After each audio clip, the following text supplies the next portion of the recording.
Started. Miss Rebecca, will you mind calling the roll? Yes, sir. Marcus Rhett. Matt Woods. Here. Prince Chestnut. Someone here to represent. Senator Stewart. Director Ward. Here. ADAC representative. Stan Robinson here for Commissioner Ham. Commissioner Boswell. Here. Medicaid. DHR. Preston Hornsby for Commissioner Buckner. ACCS, David Walters.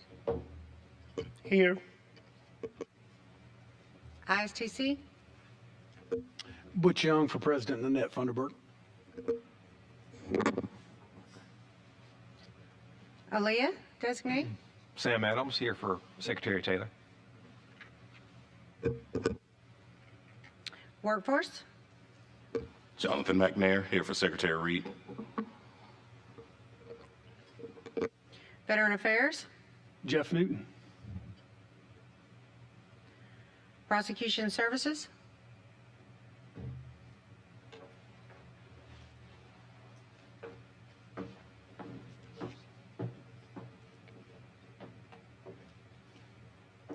Chief Justice Stewart.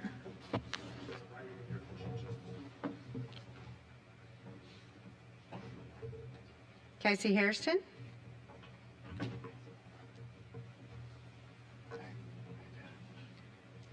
Jerome Dees. Here. Ronald McKeithen. Leslie Sanders. Thank you. We have a quorum. Thank you all for being here today. Real quick, the minutes are in the handout that you received. I would love someone to make a motion to approve the minutes as written. Is there a motion? So moved. Jerome. Second. We have a second. All in favor say aye. Aye. Opposed say nay. The minutes have been adopted. Two quick logistical questions that everyone asked me. One, if you're up here on the diocese, many of you already have been, be careful. If your light is green, that means everyone in the Capitol complex can hear every conversation you're having. So let me advise you that if you do not want your comments privately that you're having with your desk mate told, turn your microphone off. And I say that because as a victim of this problem multiple times when I served in this building, it will mess you up. So anyway, that being said, so this task force has been in existence for several years. Our number one effort is to how do we deal with the reentry of a population both on probation and parole back into society? How do we make sure they do not reoffend? What tools can we give them? What can we do as a collaborative body of state and private sector partners to ensure they do not recidivate? Now, for many of you out there, I will say this. If you can say recidivism 3 times in a row without a problem, please let me know. It took me like 12 years to do that. Second is just know that we have multiple different partners that come in to speak, and recidivism is not just about, I head up pardon parole, but every organization, whether it be the legislature, private sector, the multiple stakeholders here, all have a say in that process. Reducing recidivism is public safety 101. Alabama was the second state to join the Reentry 2030 effort, right behind Missouri. Proud to say that multiple states are now trying to copy Missouri and Alabama in our actions and how we're trying to implement that. 5 years ago, Alabama was at a 34% recidivism rate. Today, we are at a 29% recidivism rate. Our goal is to make sure that we get recidivism underneath 15% by the end of this decade. that would make us one of the best in the country. And I think that's what we should all strive for. So that being said, we have task force reports and updates. Rebecca? So during the Reentry 2030 project, a report was completed by Council on State Governments. They interviewed several of you sitting in this room right now. They put together a action plan for us as a state to move forward to assist us in achieving the 50% reduction in the recidivism rate. There are several key areas in which a focus was needed, and that's data quality, structural barriers to improve reentry outcomes such as housing, behavioral health, transportation, substance use, accessibility of vital records and documents, collateral consequences, focusing on economic mobility, workforce development, and the implementation of evidence-based programming and practices. CSG is here with us today and would love to be able to provide an update. Friends at CSG, good to have you here. I'll try this director word: recidivism, recidivism, recidivism.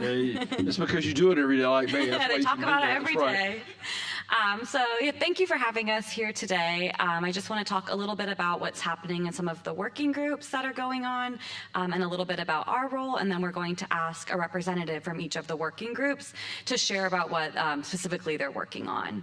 And so the task force, kind of at a macro level, is really focused on the oversight of the implementation of those recommendations that were released last year as part of the Commission's report.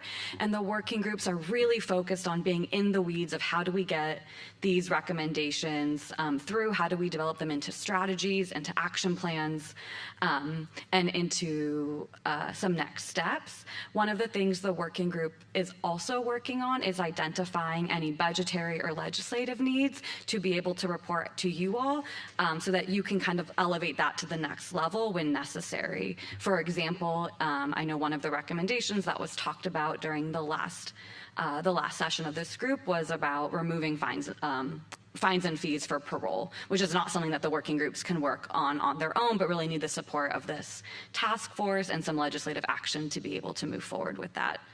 Finally, the last macro level piece that we really see as a role for the task force is being able to support funding efforts by cultivating relationships with either regional or national funders, and whether that's to pilot some type of work, for example, the local reentry councils, or to sustain some of the long-term work already happening, or expand what's happening, whether in the day reporting centers or other opportunities for connecting people that are in reentry to services.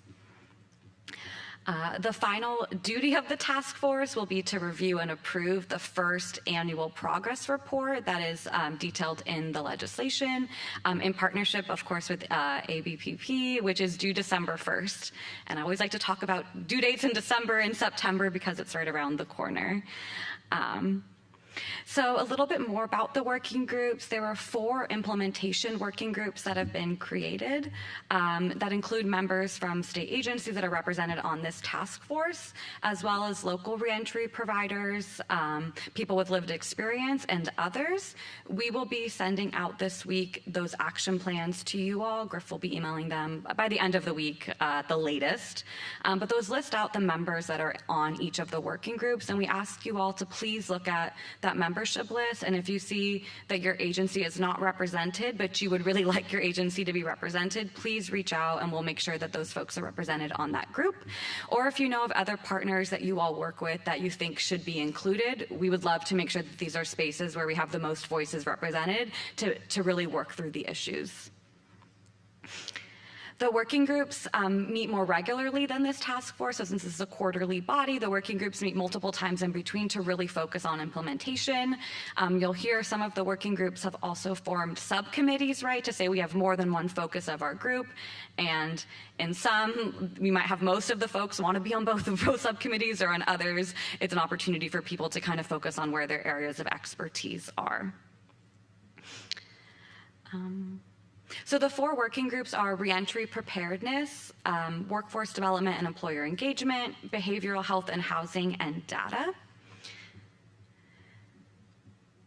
And our role, before we do some of the report outs on the group, so our role is really to help provide that kind of the startup of the working groups, right? Our expertise is in helping other states start these kind of working groups and move them to a place where they can be facilitated on their own. But right now we're helping with some of that facilitation and the behind the scenes support. So developing any of the supporting materials or resources, and then also connecting Alabama with leaders in other states that might have models that you all want to adopt. So Alabama was the second state to launch Reentry 2030, and there's some other states that have also launched that might have programs or projects that Alabama wants to learn from. So for example, we already got to learn from some folks in North Carolina. I'm looking at Rebecca because we got to take a trip to North Carolina and meet with some folks at their local reentry council there to be able to better understand their model, what could work in Alabama, what needs to be adapted, and also learn from them where they feel like there was some mistakes made or lessons learned that can be better in another state.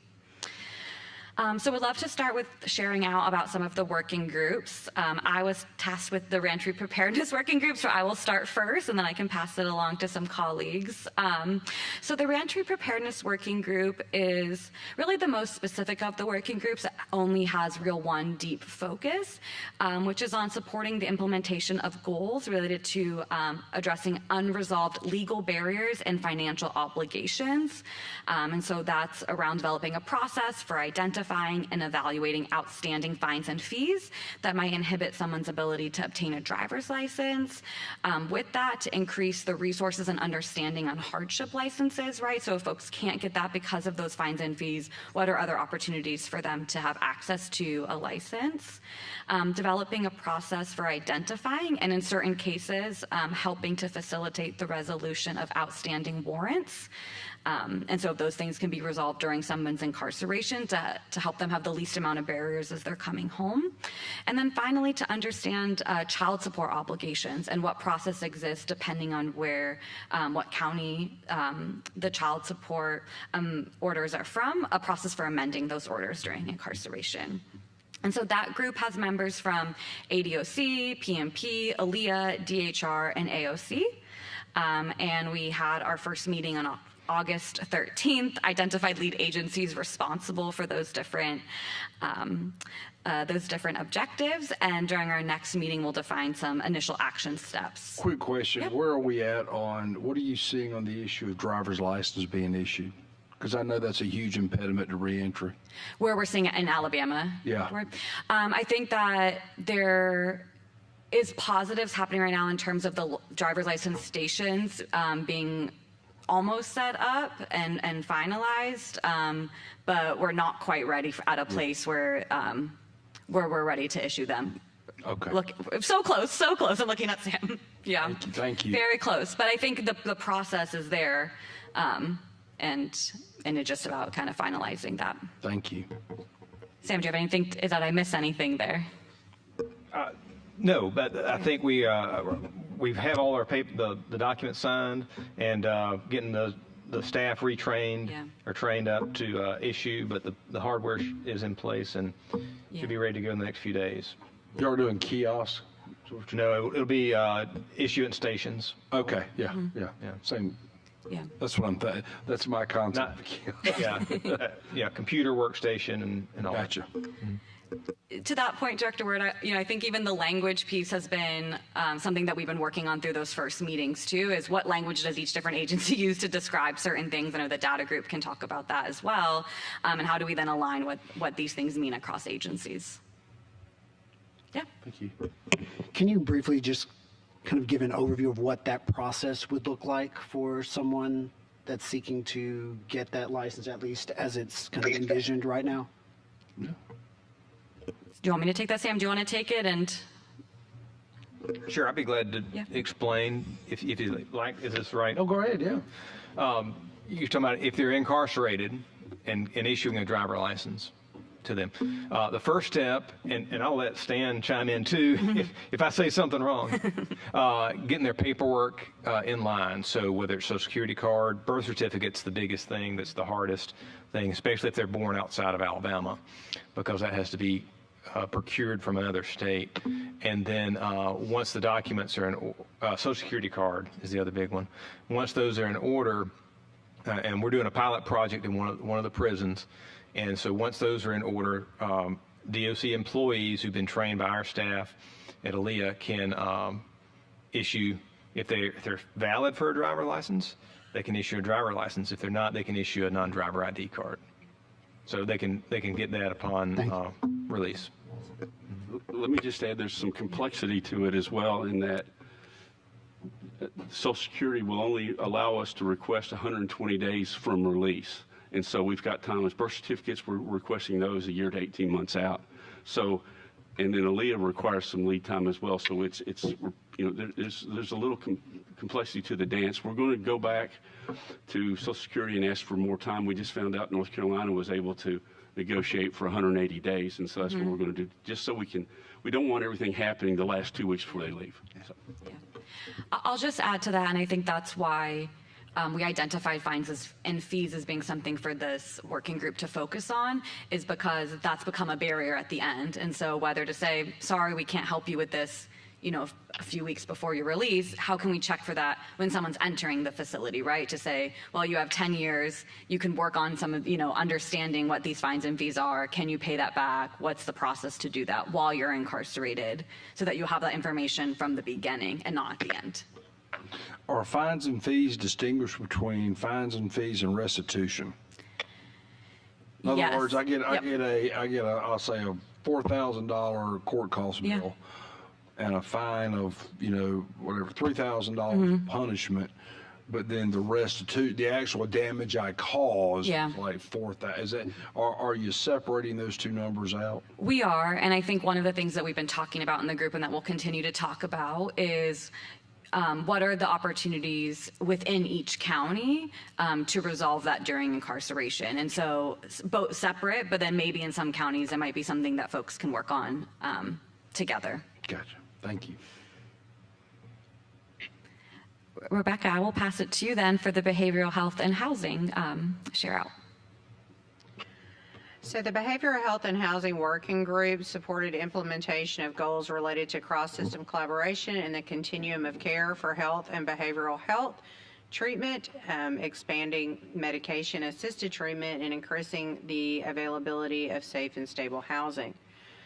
So our objectives were a cross-system collaboration of communication between the agencies in order to better the treatment and the care of the justice-involved individuals coming from Department of Corrections into the free world, and quite frankly from free world to Department of Corrections as well. We worked very closely with Department of Corrections, the Yes Care Group, which is Department of Corrections medical provider, GEO, us, Department of Mental Health, Alabama Alliance for Recovery Housing, and community partners that provide mental health and substance use treatment and support services. So we do wish to connect all of our groups so that there's a continuum of care, so there's no lapse in medication that results in a public safety challenge. Access to medically assisted treatment for opioid use disorder during incarceration, and the continuum upon release into the community. Which, by the way, and I'm not speaking for STAN, but Department of Corrections does have a medication-assisted program for opioid use disorder in the state, and we do as well. We have a continuum process that we've been able to establish with corrections. A better understanding of housing needs and people returning to the community, and expanding access throughout targeted outreach and partnerships with local housing agencies and housing providers. We also have RFPs out for housing assistance and housing support, which is a big challenge here in the state of Alabama. We also have been working with Department of Mental Health on peer support groups and other avenues of support for our justice-involved individuals to be successful as they're reentering society. There are some subcommittees for the cross-system collaboration, housing, and substance use, and we will continue to meet to focus on those strategies. Great. Jonathan, do you want to take the employment group? Sure, why not? So, Economic Mobility Working Group is doing really the same structured work as the other work groups. We're just trying to connect bridges between those silos of state agencies so we can move people towards the road towards great employment in the state of Alabama. That includes them being able to get proper education, training, and licensure, all in one swoop if possible. So, for instance, the Ingram State program can educate them, train them. They can get their licensure during that program, and then when they finish and release and complete their day report program or whatever else is involved, they're actually able to work. One of the wonderful examples of barriers that are out there is that there are instances of individual taking the initiative upon themselves, going through a licensure program, and then only to find out that because of their criminal record, they are not allowed to work in that industry. And this is after time put into the class, this is after fees paid and tuition paid, and then they find out that there's this barrier. So part of the onus on this group is to make sure that those type of things do not happen, and that people are informed of what services are available to them up front, so that they can make sure that those barriers don't exist once they get down the road and they're able to get out there and get into the workforce. Another initiative is to create a better role of employer engagement in hiring people that have been justice involved. So there's a stigma, that's associated with hiring people that are justice involved. Do I have insurance issues? There are issues with what type of jobs would they be allowed to work? What type of neighborhoods would they be allowed to work in? And the working group is going through and identifying those barriers and creating an environment where employers feel more comfortable in being able to say, yes, we also are hiring justice-involved individuals. One development that I was able to actually accomplish since the meeting is on our job fair registration site. We're now going to be registering all of our job fairs, no matter how big or how small. So every time an employer registers, one of the questions that they'll be asked is, are you hiring justice-involved individuals?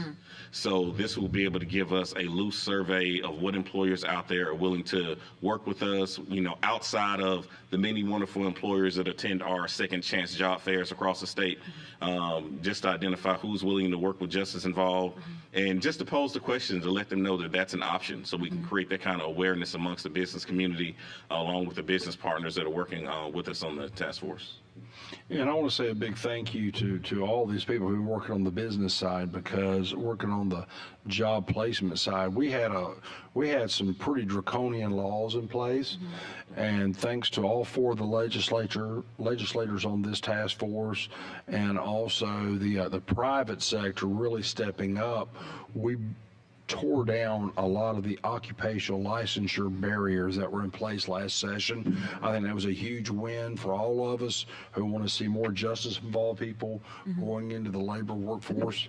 We have a 57% labor participation rate. They need workers, they want workers, and the private sector has really stepped up in Alabama and saying, Cam, we want to hire them. Will you train them?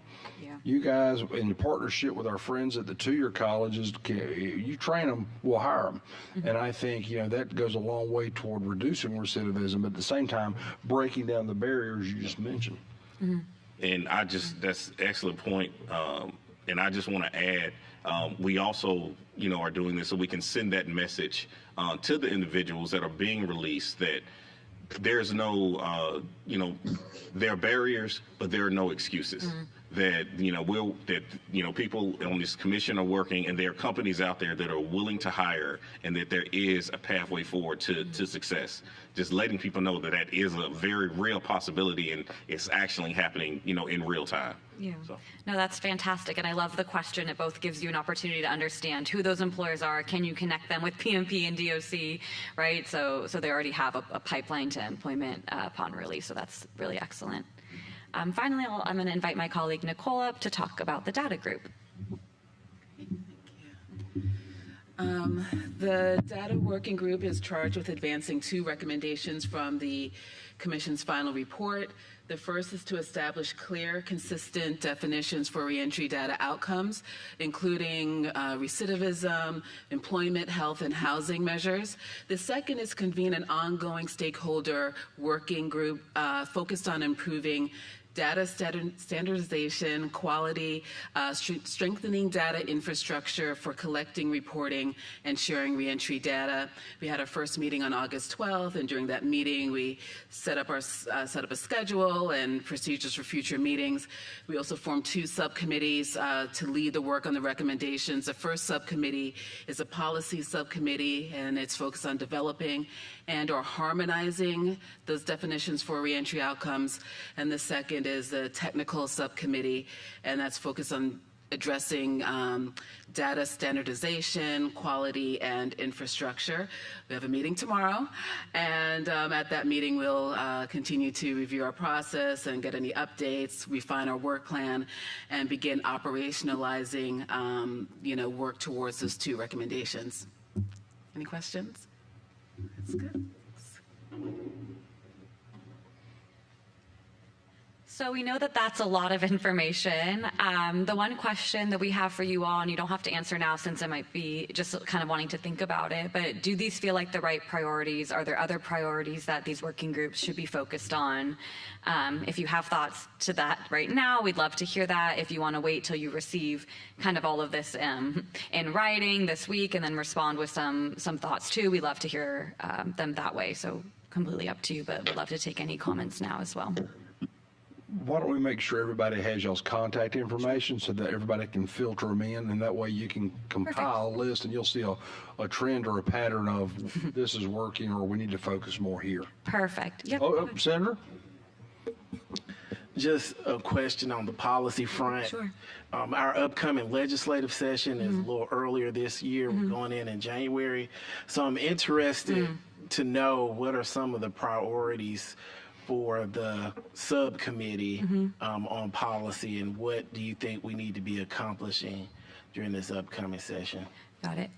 Maybe that's something that we can have the working groups report out at the next quarterly meeting. That can be their report out, is focused on some of those policy needs, if that works for you all. I know I can say already it seems like there's the need for that fines and fees for parole, which is something that was talked about that the subcommittees or working groups can't focus on their own. And then some budgetary needs around local reentry councils being able to pilot something to be able to support reentry on a local capacity, and kind of expanding some of the work that the day reporting centers are offering for a specific population.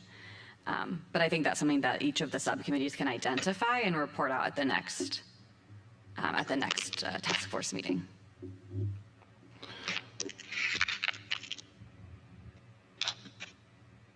Senator, one of the things I would suggest is that since we're entering into what we would call August year of political dialogue coming up in 2026 during our primary season, I would recommend that we take this report, we analyze it, focus heavily on it, but then decide, maybe 2027. And I say this among family members here, I don't mind saying this.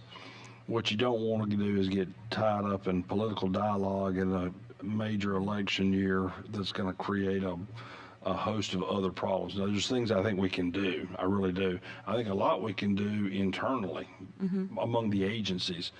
But this is just me, and everybody up here may disagree with me. I don't foresee this major package of bills. What I see is tweak this here, tweak that there, and how do we get to the final goal? What can we do administratively as well? That's just me, and I'm one voice. Everybody up here's got a voice on it. Mr. Chairman, I just want to share. I'm not trying to get controversial here and trying to explode things during the upcoming session, but I know we will be expected to do something. So it doesn't have to be anything extremely controversial or major. I just wanted to make sure that we're meeting our targets and goals on the policy front. And Senator, I would never disagree with you on that. I'm navigating a system, and I will say that I agree with you. We have a lot of goals, and I think we can accomplish many of them. I really do. I want to be very cognizant of when you guys come in January and leave in late March, to get back home to campaign. I recognize the issues we all face. I'm with you. I totally agree. I think there's things we can do, we can get done. Yeah. We can accomplish many of these goals. I think I would like for us to be very cognizant of the atmosphere. How about that?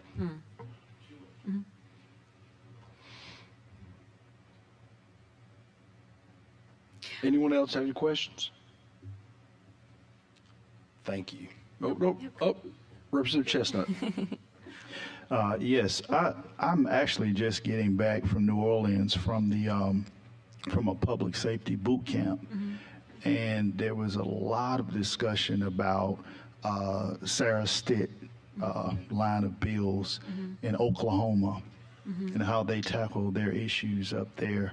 Has there been any type of collaboration with the state of Oklahoma?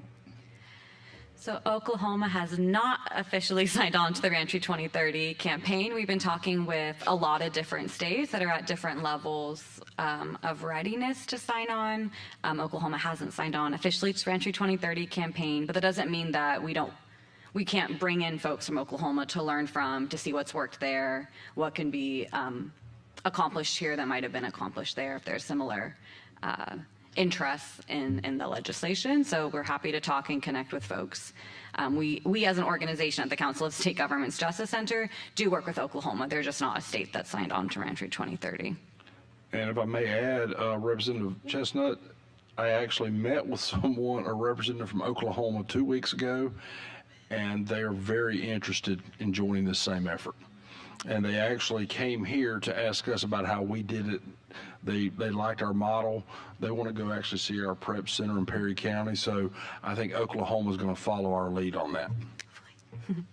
Hopefully, yeah. And I'll just mention the other states because Director Ward stopped with Alabama, but we've had 7 states launch, and so it's this cohort that's been created of all the Reentry 2030 states. So in order of launch, Missouri, Alabama, North Carolina, Nebraska, North Carolina, Washington, New York, Arizona. I think that's the right order. But so it's been a great cohort, and I'll also share, we have groups of folks that are focused on workforce development, employment education, that are teams from each of the states that are meeting together, learning from what's happening in other states, having opportunities to talk with leaders, whether it's from labor, corrections, other stakeholders, education partners in those states, to learn from each other about what's working. And in one state there have been challenges in another state too. So there is some camaraderie happening among the states too, and opportunities to learn. But then in addition to some of those other states, we're happy to make the connections and, and learn from them too. Jerome? A quick question. This, I think, actually maybe for you, Rebecca. In thinking through the rehousing needs, I know we're doing the RFPs. Are there any potential appropriations needs for the session that individuals might need to be thinking about, or is the idea to kind of work outside of? That's a good question. And again, I was naive on housing when I came into this role. I will say this 5 years ago, wasn't housing. I don't want to be a landlord. I don't think you need I do think you got to have funding issues. Yes, I think you got to have some sort of funding way to get there, so that agencies, whether it be DOC, pardon, parole, or whoever, is contracting with private entities that support meaningful housing. I don't think there's been suggestions, and other states have done this, where the state entities got involved in managing the housing. I think that's a mistake. We're built for certain things. We're not meant to be landlords. But yes, I think there could be. That'll go through the budget process, and that's where I think the major focus of the next legislative session will be. But yes, housing is a critical issue. If I don't have a roof over my head, I can't get a job, I can't get a driver's license, I'm going to commit a crime. So yes, that will be discussed coming up, Jerome. Thank you. The only thing I'll add about the housing piece too is that what we're finding is that the need for housing is not just reentry specific housing, but housing for people with serious mental illness or people with substance use disorder. And so it often is a population that's shared with ADMH or other state agencies. And so it becomes, how do you create more of those kinds of housing opportunities for folks so then people that are just as involved have access to upon release, right? And that they're considered homeless as part of their stay in incarceration to help them be eligible for that. That's kind of exactly sort of where my thought was going. Because I know we talked about some of the stigma issues, not just with housing, but with transportation and things of that nature. And so there might be a good opportunity that tranche of funding may not necessarily be available this coming session for all the reasons Director just mentioned. But thinking of ways that we can kind of identify that overlap in Venn diagrams of other vulnerable populations to address some of those needs. Well, and also standardizing the housing. There's not a true standard in the state of Alabama to go to these different housing providers. And you really do need to know, is this a recovery residence? Is this a residence that has a focus on mental health? Is this a residence that's just someone is able-bodied and ready to work, but just doesn't have a roof over their head, and they really just need somewhere to stay until they can get a couple of paychecks? So that's another goal as well of this working group is how to standardize that and make sure we're getting the right housing to those who need it. And I have to applaud the Department of Mental Health, Commissioner Boswell. They recognize this. I mean, you know, the notion, everyone wants to simplify housing. And at the end of the day, 9 times out of 10, when you're, and I look at it from the post-incarceration side because that's where I deal with, making sure that if you're going to pair housing with services, it's a certified provider and not just a fly-by-night. One of the things I've seen a lot in state government is everyone has a product they want to sell you. And for a lot of money, you can pay them money and they supposedly do it, but it's not data-driven, relevant success stories. And again, Commissioner Boswell, I didn't mean to call you out, but y'all do a great job with that. Our work through the Opioid Commission has been great, but it's data-proven housing plus treatment that you're going to go through when you're there, not just, hey, by the way, I got an extra room in my house, give me some money. Commissioner Boswell, did I stomp on your toes too much on that? No, I appreciate it. It is an area where you can get some folks who are not, they don't have everyone's best interest in mind. And so we've learned over the years that if you're going to do it, you need to certify those programs and make sure you know exactly what's happening in those environments. We learned that lesson the hard way. And so over the years, we've been able to, there's some great recovery housing organizations out there that are doing a fabulous jobs. There's a set of national standards that they follow. So we're just really excited to have those services in Alabama. Any other questions? Thank you guys for your presentation. Thank you. Appreciate what y'all do at CSU Justice Center. Thank you. Okay, Unite Us. We appreciate you guys being here. Thanks for the demonstration. I'm a big fan of this product. It looks great.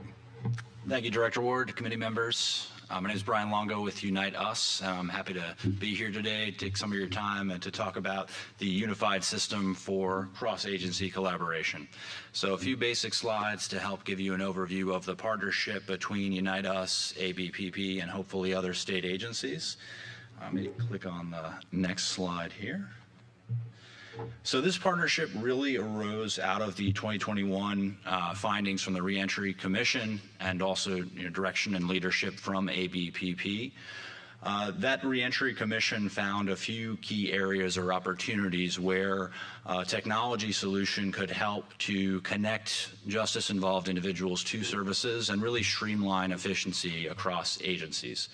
Number one, the commission found it could be difficult to tell if an individual has worked with or is currently working with different agencies, to kind of tie that one individual across different agencies that may be working with the same individual across different technologies or using different unique identifiers. Number two, sometimes it was difficult to connect that individual to the variety of different services that they need. All the things that we've just talked about, from substance use and mental behavioral health services to housing services, employment services, could be hard to tell, did the individual get those needs met, and what happened at the end of the day. And then number three, as we zoom out and start to talk about data and information, it can be hard to see data points all along the way. So, what are the different agencies that had worked with that same individual? How did they work with that individual? Were those connections to services made successfully? And so where Unite Us fits in this partnership is the goal of the partnership is to create a connective tissue or connective tool, a unified system really focused around interagency collaboration and data sharing across agencies.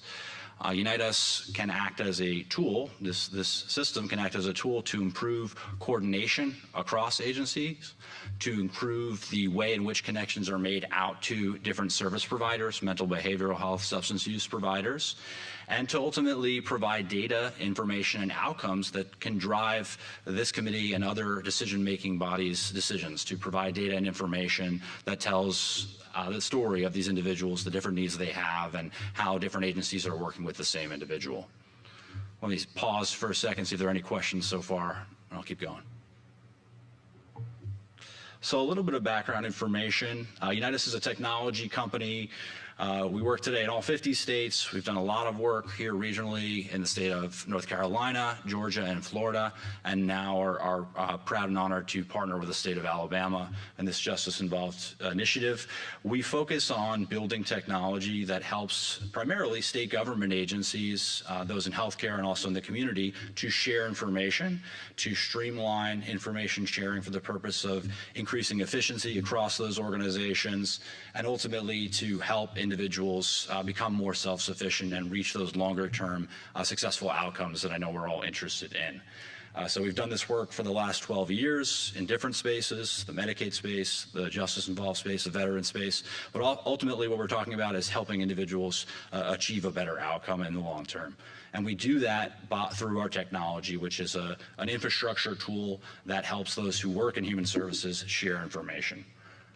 So for here in the state of Alabama, what we're focused on as part of the initial pilot project is sharing information primarily between state agencies. Can we help ABPP and other state agencies, which we're excited to solicit feedback around today, and we're going to have a little breakout session following today's committee meeting to discuss how ABPP and other agencies can use the technology to share information across systems. We know that the state has invested significant resources in the infrastructure and tools you all use today to do your work, and how can an information sharing tool help different agencies work with one another to collaborate more seamlessly, to serve the same individuals more seamlessly across that continuum of care. You'll see a few other different types of providers represented here on this ecosystem diagram, if you will.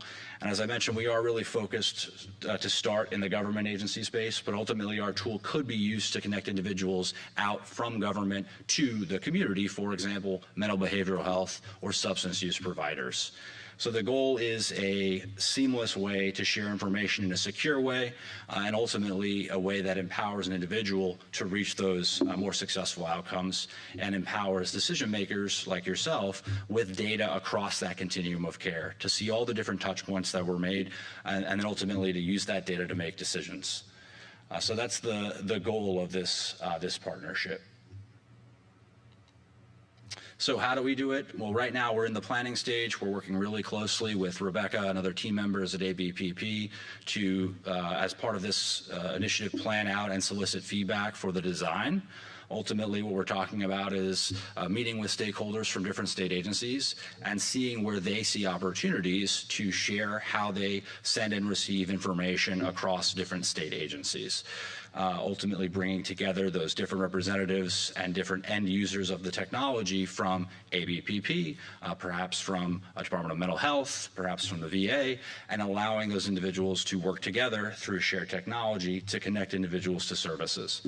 The tool itself would enable any user of the system to make a secure, safe, and compliant referral to another agency, another state agency, allow those individuals to collaborate around a shared client record, and ultimately to see, did the individual get the services that they were looking for, whether it's within your office or another office, a state agency, or that mental behavioral health or substance use provider.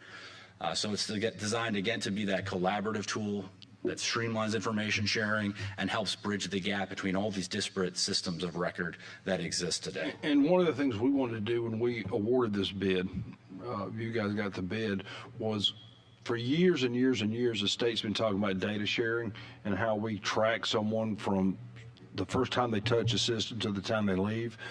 And the problem that came up was in Alabama, and there's not a real simple answer, but every agency has their own data system. And everybody has different rules. Mental health may have HIPAA rules. DHR has certain rules they have to abide by. ABP, we have the same thing. So as opposed to replacing everyone's system, I think, correct me if I'm wrong here, the goal is how can we share information that we're legally allowed to share through almost like an umbrella that it kind of mirrors over all the systems. Is that a good way to say it? Yes, that's exactly. As a non-technology guy, is that a good way I can say that? Absolutely, yeah. That's the goal that our technology is designed to do, is to help information sharing across disparate systems. We know, in government we have our own systems of record. In the healthcare space, they have EHRs. In the community space, sometimes paper case management tools, and all of those different technologies. It's hard for them to talk, or sometimes they don't even talk. And so that's where Unite Us fits in. The intention of this partnership fits in to streamline that within applicable laws, within consent, and with the highest technology information sharing standards.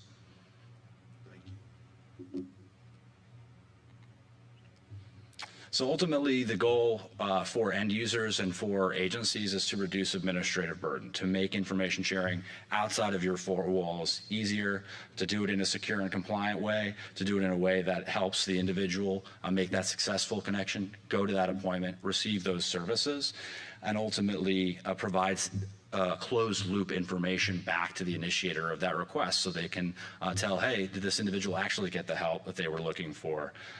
The system has a number of ways in which it kind of facilitates that connection. There's a consent model built in. There's kind of the latest and greatest in terms of bidirectional communications there.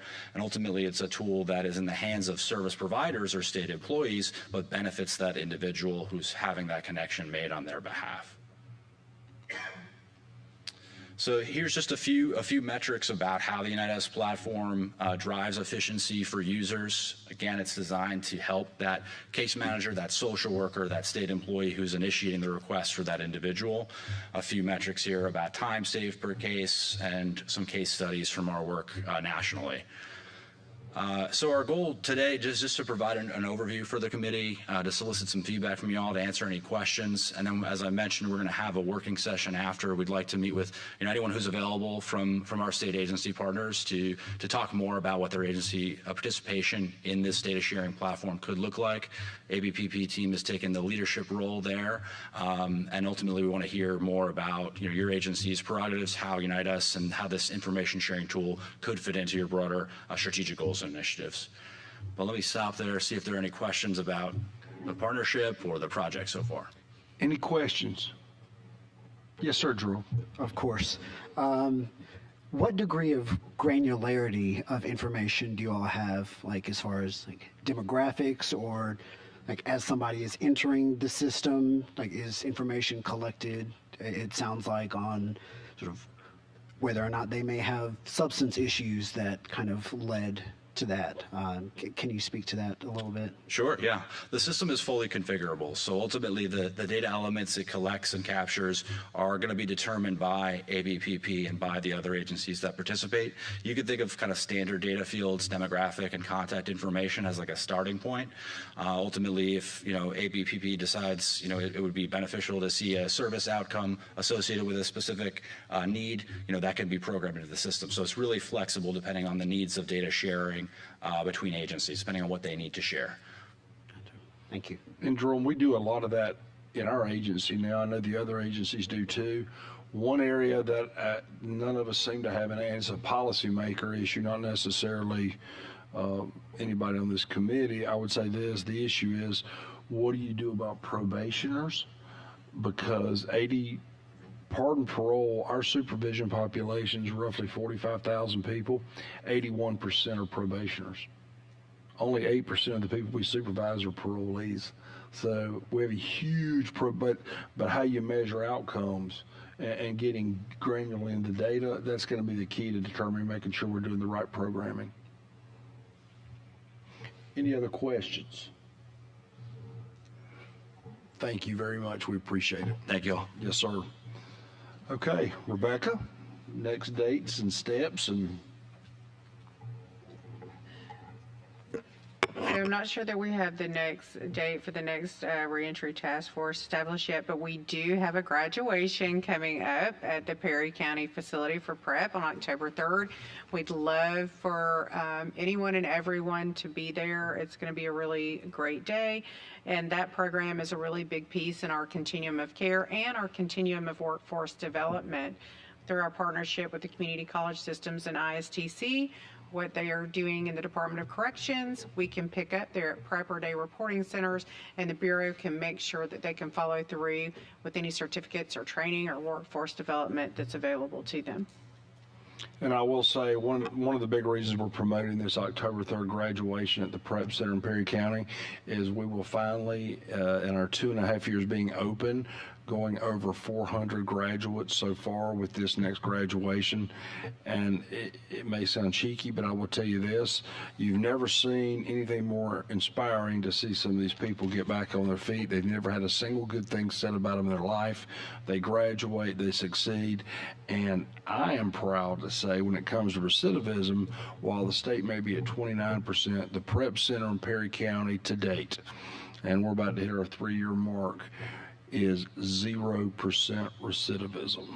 So I think I want to thank everyone in the mental health community, drug treatment community, particularly the 2-year college system, of all the work and the collaboration we did.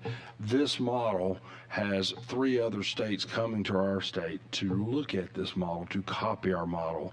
And I think we should all be proud as a the collaboration among both public and private sector in making this work. So thank you very much. Any other questions? I'll go down and start at the end. And anybody have any comments? Senator, your new day. You want to say anything, Matt? Well, thanks for welcoming me onto the. Sorry about that. It's been a bit out of practice for a few months now. Well, it's good to be a part of the committee here, and certainly look forward to the work and hearing the good policies and programs that are being presented. And look forward to getting to work with you. Thank you, Senator. We're glad to have you on here. Good. Yep. Senator Stewart, do you want to speak up? Glad to be here. Man, that's a great day. Bennett? Extra glad to be here. Commissioner? Glad to be here. It's my kind of meeting. War Eagle. Hey, here you go. Representative?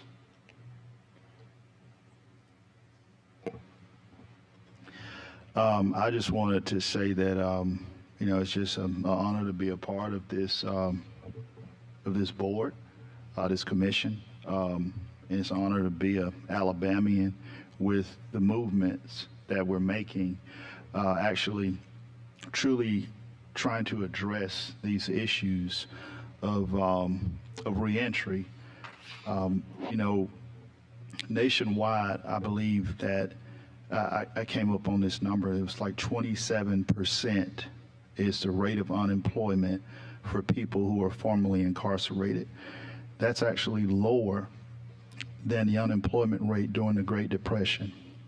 And so if we're attacking that and dealing with that in a meaningful way, then we're really making a difference, not just for the individuals who go through the prep facility, but also for all of us and the people that they impact. And when they don't go back in, we save tons of money and families are repaired. That's my say. Thank you. Jerome?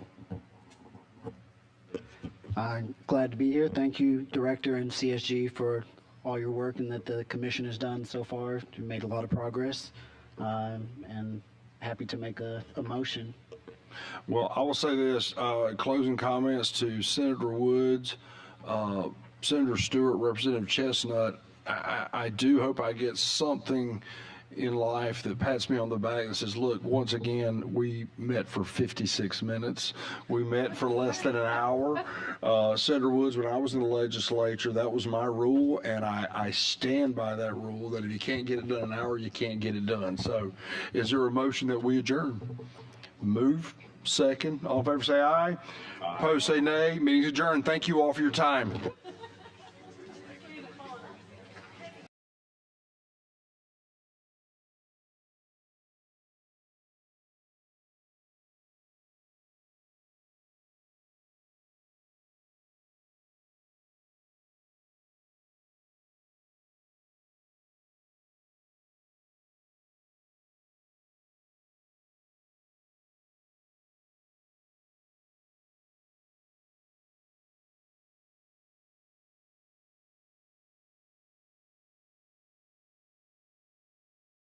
And so is there a motion that we adjourn? Move. Second. All in favor say aye. Opposed say nay. Meeting's adjourned. Thank you all for your time.